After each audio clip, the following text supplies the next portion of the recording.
عفق ہے، اس میں جب حضرت صفوان نے دور سے دیکھا کہ جیسے عائشہ صدیقہ ہیں، کیونکہ آپ فرماتی ہیں جب میں اپنا ہار ڈھونڈنے کے لیے گئی اور وہاں جا کر جب میں واپس لوٹی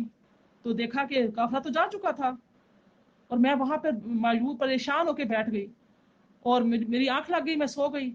کیونکہ حضرت صفوان رضی اللہ تعالیٰ عنہ جو صحابی رسول ہیں انہوں نے آپ کو دیکھا ہوا تھا، اس وقت پردے کی آیات نازل نہیں ہوئی تھی، آپ کے گھر میں آپ کا آنا جانا تھا،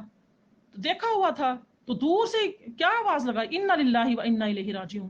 جیسے ایسے کہا تو عائشہ صدیقہ نے محسوس کر لیا کہ یہاں کوئی مرد موجود ہے، یعنی کہ جنہوں نے یہ آواز لگائی ہے، فوراً آپ نے کیا کیا، اپنے چہرے کو ڈھانپ لیا، فرماتی ہے میں نے اپنے چہرے پر کر لیا، یعنی کہ خود ان کا جو یہ بڑی معتبر روایات کے اندر جو ہے نا یہ آپ کا واقعہ خود آپ بتاتی ہیں کہ مجھے نیند کا غلبہ ہوا، میں وہی پڑھ کر سو گئی، مجھے دیکھتے ہی پہچان، جو حضرت صفوان معطل تھے وہ کیا ہے مجھے دیکھتے ہی پہچان گئے، اور کیونکہ حجاب کے حکم سے پہلے وہ مجھے دیکھ چکے تھے، مجھے پہچان کر جب انہوں نے انا للہ و انا الیہ راجعون پڑھا تو اس کی آواز سے میری آنکھ کھل گئی اور میں نے اپنی چادر سے منہ ڈھانک لیا۔ یہ جو حدیث مبارکہ ہے یہ بخاری، مسلم، احمد، ابن جریر، سیرت ابن ہشام، ابو داؤد، کتاب الحماد سب میں یہ واقعہ ہے۔ اب دیکھیں آپ فرماتی کہ ایک خاتون ام خلا کا لڑکا ایک جنگ میں شہید ہو گیا تھا، تو وہ اس کے متعلق دریافت کرنے پر نبی کریم صلی اللہ علیہ وآلہ وسلم کے پاس آئیں، مگر اس حال میں تھی کہ چہرے پر نقاب پڑے ہوئے تھے، صحابہ کو بڑی حیرت ہوئی، تو دیکھا کہ اس وقت بھی تمہارے چہرے پر نقاب ہے، سوال کر دیا کہ تمہارا جو بیٹا ہے وہ شہید ہو گیا ہے، تم ابھی اتنی ہوش و حواس میں آئی ہو کہ تم نے اپنے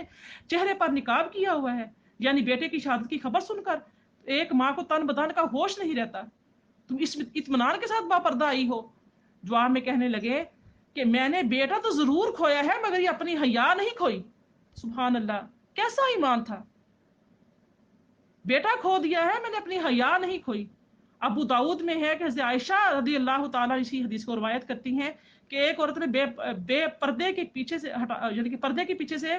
ہاتھ اٹھا کر بڑھا کر نبی کریم صلی اللہ علیہ وسلم کو کوئی درخواست دی، تو حضور صلی اللہ علیہ وسلم نے پوچھا یہ عورت کا ہاتھ ہے عائشہ یا مرد کا ہاتھ تھا؟ تو حضرت عائشہ صدیقہ نے عرض کیا یا رسول اللہ صلی اللہ علیہ وسلم یہ عورت کا ہاتھ تھا، تو آپ فرماتے ہیں کم از کم ناخن ہی مہندی سے رنگ لیتی تاکہ پہچان تو ہو سکے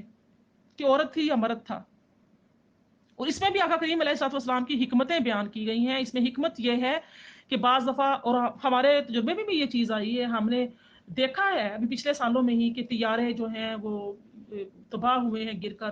آپ نے دیکھا، تو پھر ایسے ہوتا ہے کہ سمجھ نہیں آتی کہ عورتوں مردوں کی جو ہے